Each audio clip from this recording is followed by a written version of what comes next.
ដំបូងមាន13ចំណុចនេះប្រកាសជាអាចជួយអ្នកបាន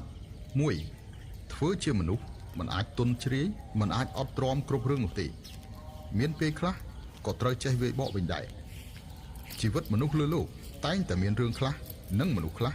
ដែលយើងមើលមិនកប់ភ្នែកបើសិនជាអ្នកដទៃចេះតែធ្វើបាបអ្នកហើយខ្លួនឯងមិនចេះវាយបកវិញនោះគេនឹងធ្វើបាបអ្នករហូតចំពោះមនុស្សដែលចូលចិត្តធ្វើបាបអ្នកទុនខ្សោយ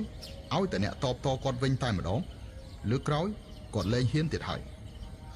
2. មនុស្សមិនចុះសម្រងគ្នាធ្វើល្អធម្មតានៅតែមុខបានហើយមិនចាំបាច់ប្រកែកដណ្ដើមយកឈ្នះចាញ់នោះទេចាញ់ជាព្រះឈ្នះជាមារ